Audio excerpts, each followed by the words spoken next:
Hello students, polytechnic liberal learning में आप सभी का स्वागत है। तो डियर स्टूडेंट्स, जैसा कि आप जानते हैं बीटी यूपी की विषम सेमेस्टर परीक्षाएं दिसंबर 2023 जो कि 27 दिसंबर से होना प्रस्तावित थी और इसी क्रम में 22 दिसंबर तक आपके परीक्षा फॉर्म भी भरवाए गए हैं।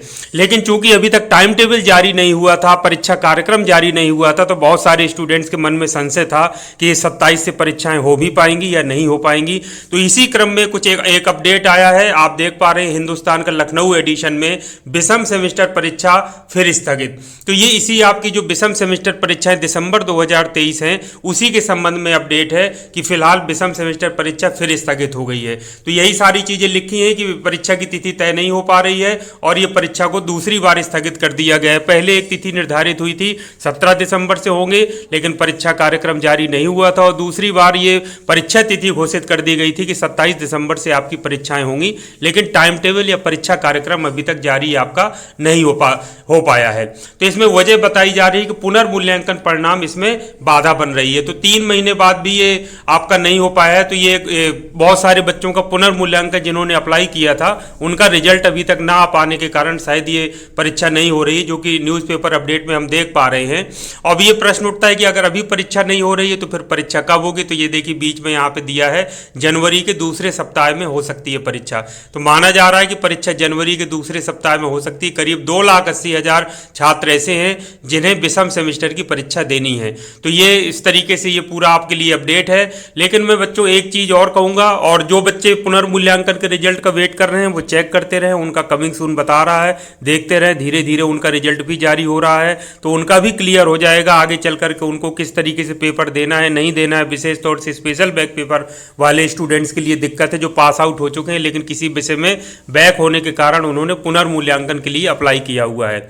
लेकिन मैं स्टूडेंट से यही कहना चाहूंगा कि देखिए बच्चों, परीक्षा की तिथि घोषित होने से जो एक इनर्शिया होता है, जो एक प्रभाव पैदा हो जाता है कि परीक्षा का समय आ गया है, हमें तैयारी जोर शोर से करना है, तो वो जो आपके अंदर आवेग आ गया है, परीक्षा का जो माहौल बन गया है उसको आप बनाए रखिए।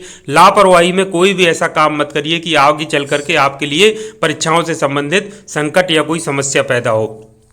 बहुत सारे स्टूडेंट्स क्या कर रहे हैं, जैसे ही उनको सुनने को मिल रहा है, ट्विटर में भी अपडेट मिला, न्यूज़पेपर में अपडेट सुनने को आ रहा है, तो ज़्यादातर स्टूडेंट्स लापरवाही बरत रहे हैं। परीक्षाएं पढ़ाई लिखाई बंद करके या तो घर भाग जा रहे हैं या इधर उधर घूमना प्रारंभ कर दे रहे हैं, जो कि बहुत गलत बात है। आपको ये सीख लेनी चाहिए। अभी आप देखिए कि जो स्टूडेंट्स पास आउट हो चुके हैं उनकी लापरवाही की वजह से एक विषय में 2 विषय में बैक होने के कारण उनका देखिए डिप्लोमा तक रुका हुआ है। और यदि उनकी बैक लगी रही, पुनर्मूल्यांकन में रिजल्ट उनका क्लियर नहीं हुआ, तो सोचिए उनका 3 साल से आगे भी डिप्लोमा बढ़ जाएगा।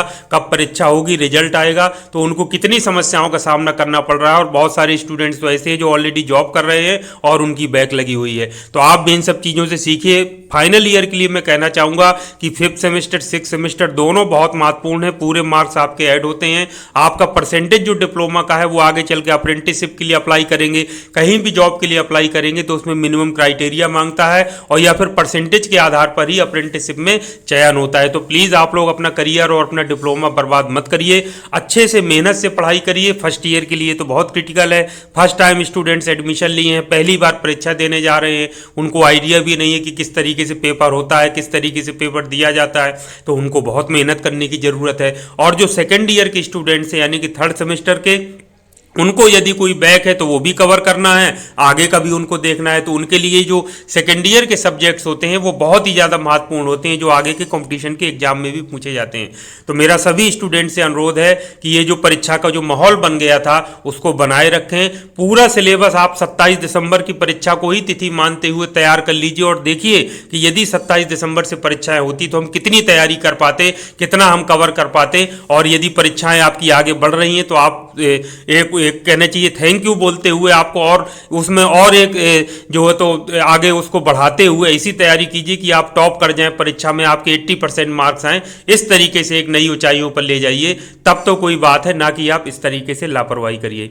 तो मेरी आप सभी को शुभकामनाएं हैं और मैं उम्मीद करता हूं कि आप सब मेहनत से पढ़ाई करेंगे और इन सब चीज़ों से विचलित हुए बिना कि परीक्षा की तिथि आगे बढ़ रही है उसको नेगेटिव उसमें न लेकर के पॉजिटिव उसमें कि चलो आगे बढ़ गई तो अब हम और तैयारी को एक नया आयाम देंगे और अच्छे से तैयारी करके अब टॉप करके और बहुत अच्छे नंबरों से पास होकर के दिखाएंगे। आपको ये सोच करके अपनी पढ़ाई को जारी रखना चाहिए और 27 दिसंबर तक टारगेट मानते हुए अपना पूरा सिलेबस अच्छे से जरूर कवर कर लीजिए, क्योंकि चुनौतियां ही मनुष्य को साहसी बनाती हैं। तो आपको इसको चुनौती की तरह परीक्षा को स्वीकार करना है, साहसी बनना है, और यही वो मौके हैं जब अपनी दमखम दिखाने का मौका मिलता है। तो परीक्षाओं को बिल्कुल भी हल्के में मत लीजिए, इनको गंभीरता पूर्वक लेते हुए अपनी पढ़ाई जारी रखिए। आज के लिए इतना काफ़ी है, फिर नेक्स्ट टाइम मिलूंगा इसी तरह के उपयोगी अपडेट के साथ। Thank you very much. आप सभी का दिन मंगलमय हो।